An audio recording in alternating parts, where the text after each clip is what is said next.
तो हम लोग का टॉपिक चल रहा था heat produce in a conductor, heat produce in a conductor. देखो ध्यान से समझो इसको। अगर ये कंडक्टर है और कंडक्टर का है रेजिस्टेंस है आर, कंडक्टर का रेजिस्टेंस आर है और उसको बैटरी से हम लोग कनेक्ट किए और बैटरी से चार्ज का फ्लो हो। अब देख सकते हैं ये कंडक्टर का रेजिस्टेंस आर है, या कुछ भी इलेक्ट्रिकल अप्लायंसेस हो सकता है, कोई भी इलेक्ट्रिकल अप्लायंसेस यहाँ हो सकता है, ठीक है ना। उस इलेक्ट्रिकल अप्लायंसेस का रेजिस्टेंस आर है ना।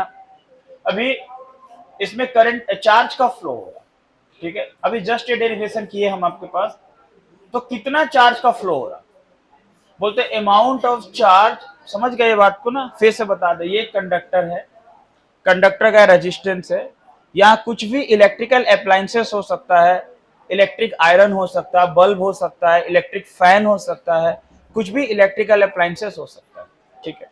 उसको बैटरी से कनेक्ट करने के बाद चार्ज का फ्लो हुआ। जब भी चार्ज का फ्लो होगा इसमें तो हीट का प्रोड्यूस होगा। ये बात हम लोग 10th क्लास में भी पढ़े थे, ठीक है ना। तो कितना चार्ज का फ्लो हुआ, चार्ज का फ्लो निकालने का क्या फॉर्मूला, चार्ज का फ्लो जो इलेक्ट्रिक करंट का फॉर्मूला था I is equal to Q by T, तो Q इज इक्वल टू हो गया IT, ठीक है।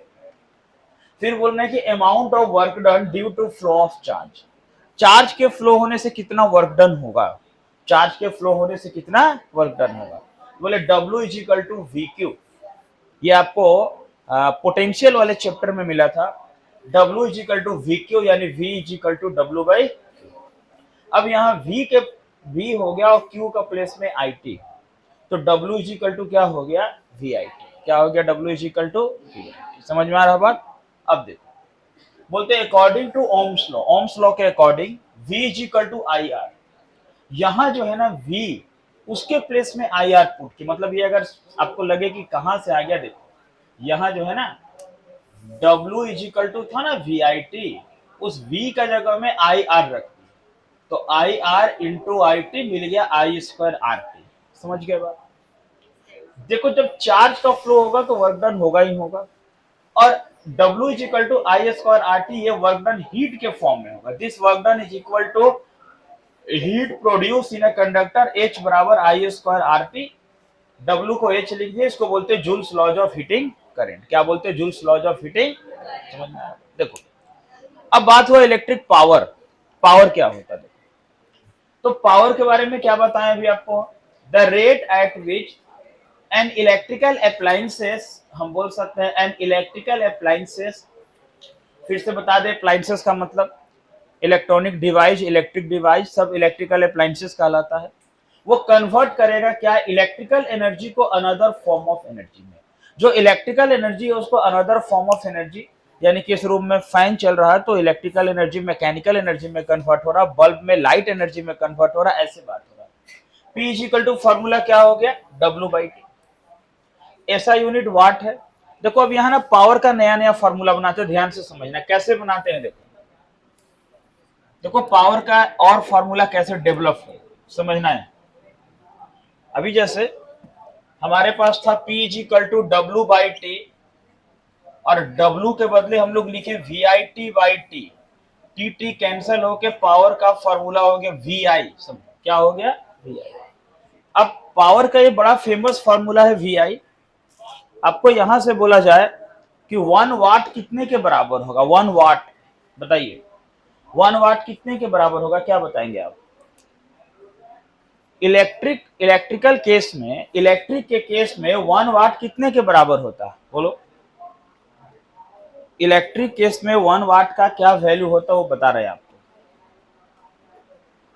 देखो इलेक्ट्रिक केस में जो 1 वाट, ध्यान देना, ये जो 1 वाट, ये 1 वोल्ट इंटू 1 एम्पियर के बराबर है। किसके बराबर है, 1 वोल्ट इंटू 1 एम्पियर।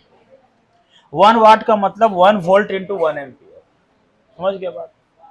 1 वाट का मतलब 1 वोल्ट इंटू, कहां से मिला बताओ तो? ये V का मतलब वोल्ट और I का एम्पियर, तो 1 वाट का मतलब क्या हुआ, 1 वोल्ट इंटू 1 एम्पियर। देखो और फॉर्मूला कैसे मिल रहा है, P is equal to VI, ध्यान देना। अब अकॉर्डिंग टू ओम्स लॉ से अगर तुम पुट कर दो V बराबर IR, बोलो V is equal to IR होता है ना। तो P बराबर क्या हो जाएगा, आई आर इंटू आई। तो पावर का एक नया फॉर्मूला क्या हो गया, आई स्क्वायर आर। तो पावर का एक न्यू फॉर्मूला क्या मिल गया, आई स्क्वायर आर। ऐसे ही अगर हम लोग बोल दें, ध्यान से समझना, और बोल दे यहां पर कि put P is equal to V I. अब यहां हम पुट कर दे I is equal to V by R, तो पावर का नया फॉर्मूला क्या मिल जाएगा बोलना, इस V इंटू आई का जगह क्या है V बाई आर। तो पावर का क्या होगा वी स्क्वायर। क्या हो गया पावर का फॉर्मूला, वी स्क्वायर। अरे बात समझ में। तो पावर का एक न्यू फॉर्मूला मिल गया P is equal to V square by. तो पावर का तीन तीन नया फॉर्मूला कौन कौन मिला जरा समझना, क्या मिला, एक मिला वी आई, एक क्या मिला आई स्क्वायर आर, और एक क्या मिल गया वी स्क्वायर। क्लियर है ना। अच्छा, पावर का और यूनिट क्या क्या होता है, और अगर यूनिट का बात करें एक्स्ट्रा यूनिट क्या क्या होगा, देखो अगर बोल दे किलो वाट, तो 1 किलोवाट का मतलब 1000 वाट, 10 का पावर 3 मेगावाट। 1 मेगावाट का मतलब 10 का पावर 6 वाट। अगर बोलते 1 kWh, इसको बोलते हैं किलोवाट आवर। क्या बोलते हैं इसको, किलोवाट आवर। ध्यान दे।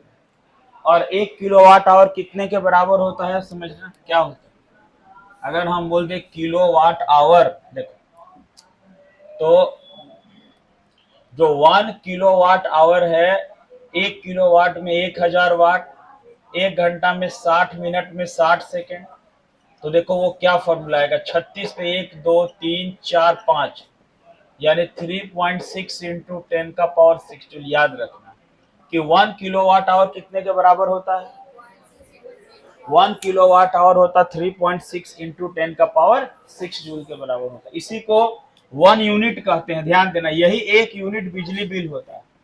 इसी को 1 यूनिट बोला जाएगा। क्या बोला जाएगा, 1। ठीक है, यही हमारा 1 यूनिट कहलाता है। इसको 1 यूनिट कहते हैं हम लोग। तो 1 kWh का मतलब 1 यूनिट होता है, और 1 kWh का मतलब 1 यूनिट होता है, और 1 यूनिट इलेक्ट्रिसिटी इसको हम बोलते हैं। अरे बात समझ में। ठीक है, ये पावर का अनदर यूनिट हो। एक तो हॉर्स पावर भी होता, पढ़े होंगे हॉर्स पावर, पढ़े ना, 746 वाट होता हॉर्स पावर। ठीक है, यूज आएगा तो मोटर पंप वगैरह खरीदते तो एचपी में मिलता, कितना एचपी का मोटर पंप होता है ना, ये उसमें आता है। नोट करिए इसको पावर का। कुछ क्वेश्चन करते लिखिए।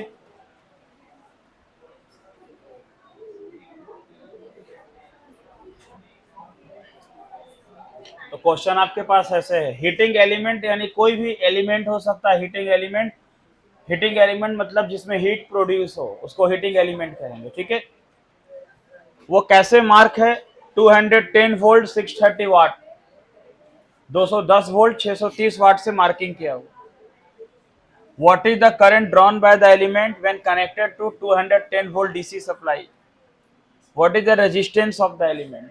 बनाइए, कैसे बनाएंगे।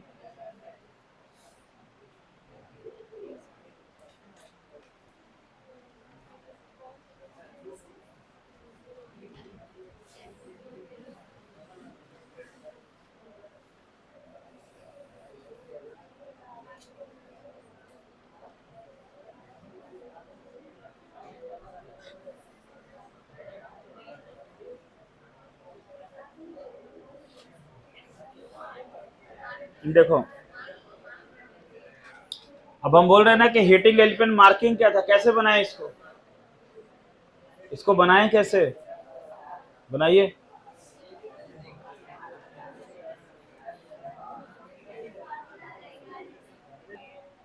देखो हीटिंग एलिमेंट पे मार्किंग किया हुआ 200, मार्किंग क्या किया हुआ, ध्यान से समझो क्या बता रहे हैं। मार्किंग किया क्या हुआ इस पे मार्किंग किया हुआ 210 वोल्ट 630 वाट, ये मार्किंग किया है ना। अब बताओ 210 वोल्ट मार्किंग किया हुआ, इसका मतलब भी 210 वोल्ट है और P 630 वाट। अब अगर आप फार्मूला लगा दिए P बराबर वी आई बराबर P बाई वी, P आपका 630 और आपका 210, 3 एम्पियर आ गया। कुछ लोग बनाए होंगे ऐसे। फिर R निकालना, R कैसे निकालें, देखो R निकाले अगर हम V equal to I R लगा दे, आई इज इक्वल टू हम वी बाई आर कर दे, 200 R is equal to V by I कर दे, तो क्या हो जाएगा देखो, फिर ये v का वैल्यू है तुम्हारा कितना 210 और i का वैल्यू कितना है, i निकल गया 3 तो 70 ओम, ऐसे निकाले होंगे। सुन रुक जाइए 1 मिनट, देखिए इसका आंसर बिल्कुल सही है इस क्वेश्चन का। बाबू इधर थोड़ा सुनो क्या बता रहे हैं, ठीक है, इसका आंसर बिल्कुल सही है। इस क्वेश्चन का आंसर, इसमें करंट 3 एम्पियर का ही है और इसका रेजिस्टेंस 70 ओम ही है, इसमें कोई डाउट नहीं है। इसमें जो है आई 3 एम्पियर आर 70 ओम है, लेकिन अगर हम ऐसे बनाते हैं तो ये मेरा प्रोसेस गलत है जो बताए, मतलब आंसर सेम है लेकिन प्रोसेस गलत है, वही बात हमको समझाना है। आंसर तो सेम आ गया, फिर सर प्रोसेस, इसलिए करंट का वैल्यू 3 एम्पियर इसलिए चला आया क्योंकि क्वेश्चन में क्या था कि एलिमेंट पर मार्किंग था 210 वोल्ट 630 वाट, 210 वोल्ट का मार्किंग था और हम कनेक्शन भी 210 वोल्ट से ही किए, तो एक्चुअल में मार्किंग भी 210 था और कनेक्शन भी 210 हुआ, तो हमको ये नहीं पता चला कि कौन से 210 वोल्ट से करंट का वैल्यू हम लाए, और मेरा आंसर सही आ गया बाय चांस, इसलिए सही आ गया, लेकिन हमको ये नहीं पता चला कि कौन सा 210 वोल्ट का यूज हम लोग किए। मान लीजिए भी आपके सामने एक हम दूसरा क्वेश्चन ऐसे देते हैं, हम बोलते हैं हीटिंग एलिमेंट, समझना, इज मार्क्ड, हीटिंग एलिमेंट पे क्या मार्क किया गया 210 वोल्ट 630 वाट, फिर हम बोलते हैं व्हाट इज द करंट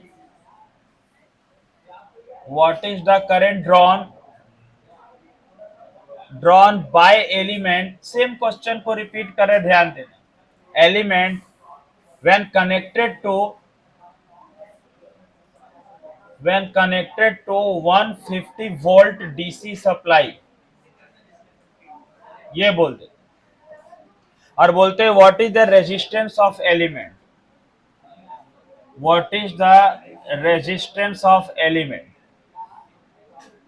ये हमारे पास एक और प्रॉब्लम आ गया सामने, ठीक है। अब इन दोनों क्वेश्चन में क्या सिमिलरिटीज है कि मार्किंग दोनों का सेम है, लेकिन यहाँ 210 वोल्ट से कनेक्ट किए, वहां 150 वोल्ट से कनेक्ट, तो करंट का फ्लो जो हम निकाले, अब देखो, अब अगर इसको बनाना होता और आप इसको भी वैसे ही करते कि लिखा हुआ 210 वोल्ट 630 और आप आई बोलते कि 3 एम्पियर का करंट फ्लो कर रहा है यहां से, तो ये इस क्वेश्चन के साथ नाइंसाफी हो जाएगा, ये गलत है, ऑब्जेक्टिव आपका आंसर रॉन्ग हो गया वहां, क्योंकि इस पे मार्किंग तो 210 वोल्ट किया था लेकिन आप कनेक्शन की 150 वोल्ट थे, अब घर में लाके जोड़े वहां 150 वोल्ट चल रहा था काम, तो उससे कनेक्शन, तो इन दोनों बातों में अंतर है। यहां आंसर इसलिए सेम आ गया क्योंकि हमको पता नहीं चला हम कौन सा 210 वोल्ट का यूज किया, मार्किंग था उसका यूज किए या जो कनेक्शन था उसका यूज किए, तो फिर मतलब सर ये बनाने का तरीका ये रॉन्ग हो गया। देखो अब इसका क्या सही तरीका है, देखो इन दोनों क्वेश्चन पर मार्किंग किया हुआ 210 वोल्ट 630 वाट, और यहां भी हम दोनों को सॉल्यूशन करते हैं, यहां भी मार्किंग किया हुआ 210 वोल्ट 630 वाट।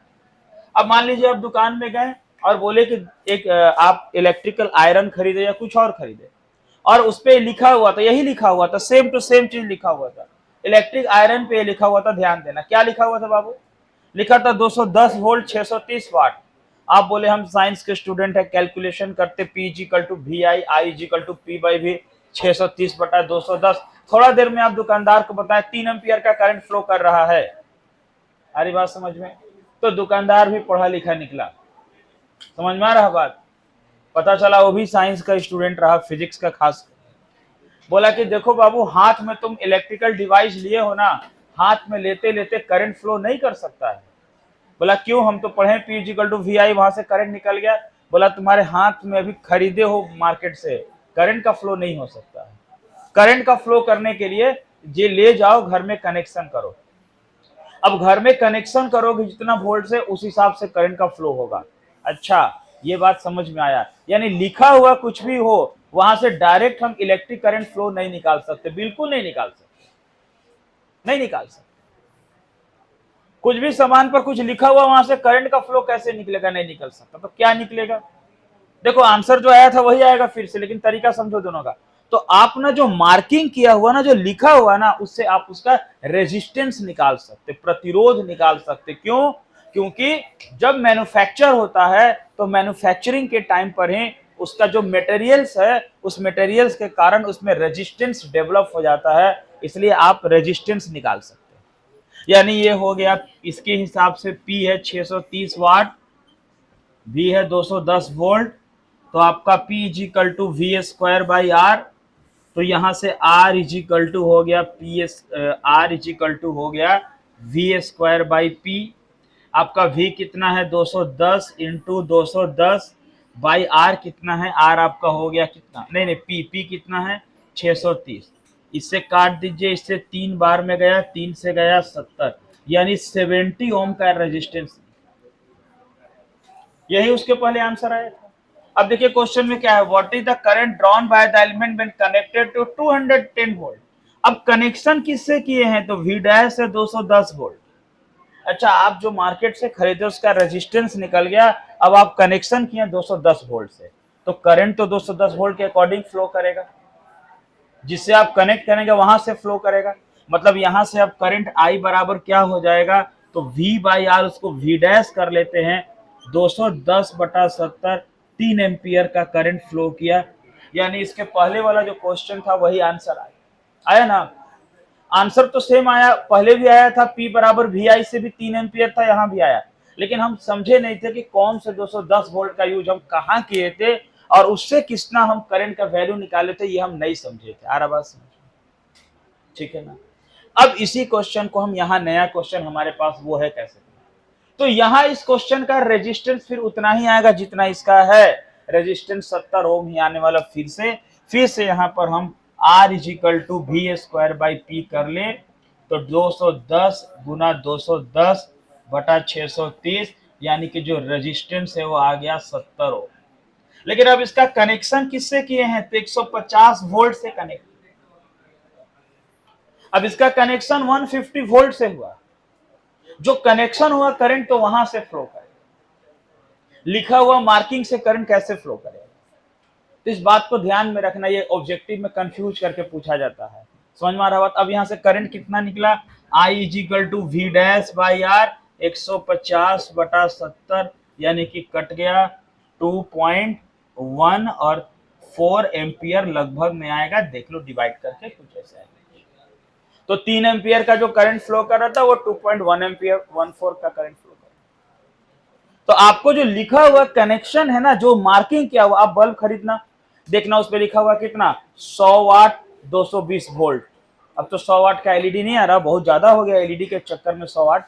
तो पहले 100 वाट लिखा रहता था, 100 वाट का बल्ब। अभी मान लो कि 20 वाट इतना वोल्ट, तो आपका वो लिखने से करंट का फ्लो नहीं हो रहा उसमें, उससे आप रेजिस्टेंस निकालेंगे। क्या निकालेंगे? फिर आप कनेक्शन करेंगे जितना वोल्ट से करंट का फ्लो हो। समझ में आ रहा बात? नोट किया जाए दोनों क्वेश्चन को, लिखे।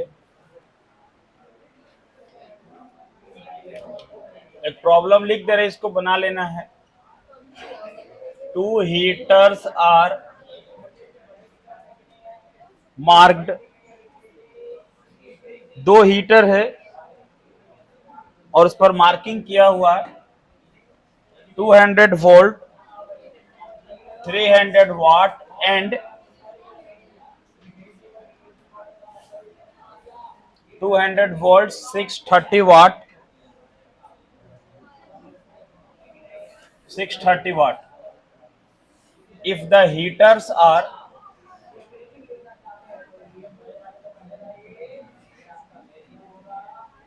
combined in series, if the heaters are combined in series and the combination connected to and the combination connected to 200 volt DC supply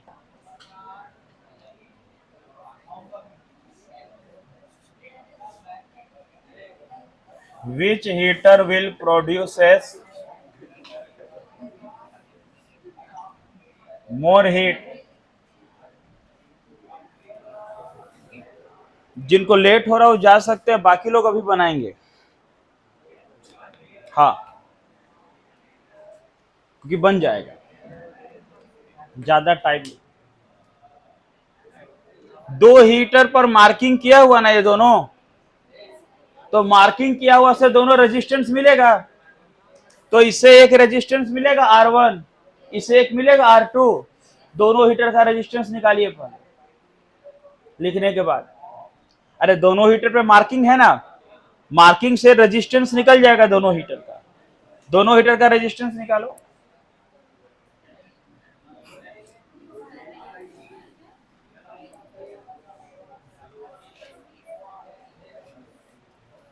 दोनों हीटर का रेजिस्टेंस निकालिए। देखो क्या करना है इसमें, समझो। दोनों हीटर का रेजिस्टेंस मिल जाएगा, R1 R2 कुछ मिल जाएगा दोनों को। फिर दोनों को किसमें जोड़े हैं, सीरीज में। तो पहले सीरीज में R1 R2 को सीरीज में कनेक्ट कर देना है। R मिल जाएगा एक रेजिस्टेंस, उसको कनेक्शन किससे किया, 200 वोल्ट, वहां से I मिल जाएगा। फिर हीट का फॉर्मूला लगा के देख लेंगे किसका हीट ज्यादा प्रोड्यूस हो रहा है, पावर किसमें ज्यादा हो रहा है। ठीक है, निकालिए निकालिए ना आप लोग, दोनों का R1 R2 निकालिए, निकालिए R1 R2। हो गया है, अच्छा ठीक है, बस यही।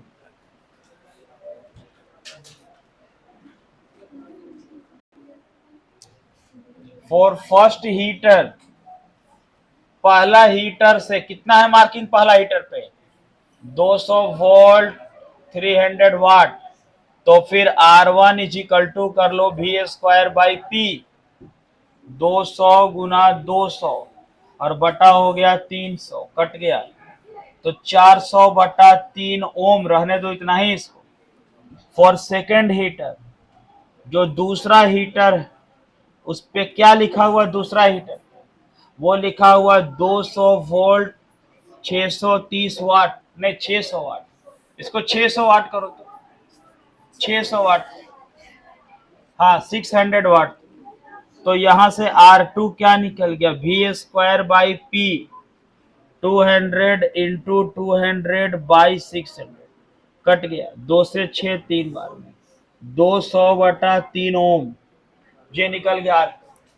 ये दोनों रेजिस्टेंस का, दोनों हीटर का रेजिस्टेंस में 600 कर दीजिएगा उसको। ठीक है, अब देखो सीरीज में कनेक्ट है, कैसे कनेक्ट है, तो जब ये सीरीज में कनेक्ट है तो क्या हो, बोलो सीरीज में कैसे हो, सीरीज में R इज इक्वल टू क्या होता है, R1 प्लस R2, यानी 400/3 प्लस 200/3, तो हो गया 600/3, यानी R निकल गया 200 ओम। पूरे का रेजिस्टेंस कितना निकल गया, बोलिए 200 ओम निकल गया ना। अब इसको कनेक्शन किससे किए हम लोग, किससे किए हैं, 200 वोल्ट से। तो I is equal to V/R, 200/200, 1 ampere का करंट फ्लो कर रहा है ना। बताओ दोनों हीटर से कैसा करंट फ्लो करेगा, 1 एम्पियर। मतलब ऐसे था, देखो एक हीटर ये, दूसरा हीटर ये सीरीज में कनेक्ट है। जब भी बाबू सीरीज में कनेक्ट हो तो करंट का वैल्यू सेम होता है ना। अब लास्ट में क्या पूछा, which heater will produces more heat, कौन सा हीटर, अच्छा कैसे मालूम चलेगा कौन सा हीटर ज्यादा हीट प्रोड्यूस किया, जो ज्यादा पावर लेगा। तो दोनों का पावर निकालना, क्या निकालना है, पावर। अच्छा बताइए पावर के लिए कौन सा फॉर्मूला यूज होगा, 1 मिनट थोड़ा ध्यान दे तो बस कंप्लीट हो गया है। अब इसके चलते पूरा अगले क्लास नहीं जाएंगे। कौन सा फॉर्मूला यूज करेंगे बताओ, पावर का कौन सा फॉर्मूला यूज होगा, बताओ पावर का क्या फॉर्मूला होगा। P1 बराबर क्या होता, P बराबर बोलो, दो फॉर्मूला तो तुम्हारे पास, एक है I²R और एक है V²/R, इन दोनों में कौन यूज करे, नहीं बहुत कोई बोलता है कोई भी यूज करो चलेगा, कोई भी यूज करो नहीं चलेगा, कोई भी यूज करो नहीं चलेगा, गलत हो जाएगा। ये किसमें कनेक्ट किए, सीरीज में कि पैरेलल में, और सीरीज में कौन सेम होता है, करंट सेम होता है ना, तो फिर आई स्क्वायर आर यूज होगा, आई स्क्वायर आर वन। अरे बस समझ में, आई है वन, वन का स्क्वायर आर वन है 400/3, तो 400/3 वाट। P2 क्या हो जाएगा, आई स्क्वायर आर टू, वन का स्क्वायर इंटू 200/3 मतलब 200/3 वाट। अब P1 P2 में कौन बड़ा है, हमको लगता है P1 ग्रेटर देन क्या है, देख लो डिवाइड करके, 400/3 का वैल्यू ज्यादा आएगा किस है, 200/3 से। तो first heater will produces more heat, first heater will produces more heat, पहला हीटर ज्यादा हीट प्रोड्यूस करेगा। समझ गए बात। और अगर यहाँ पैरेलल कॉम्बिनेशन होता, क्या होता, तो पैरेलल में किसका वैल्यू सेम होता है, वोल्टेज का, पोटेंशियल का होता है ना, तो पावर का कौन सा फॉर्मूला यूज करते, V स्क्वायर। और वहां से देखते किसका पावर ज्यादा। ये बात ध्यान में रखना कि कनेक्शन सीरीज में है कि कनेक्शन पैरेलल, ये नहीं कि कोई भी यूज कर लेंगे तो बन जाएगा, ठीक है ना। तो हीटर किस में कनेक्ट था, करंट का वैल्यू क्या होता है, सेम, ठीक है। चलिए यहां तक हो गया। किरचॉफ्स लॉ शुरू करेंगे अगले क्लास, किरचॉफ्स लॉ।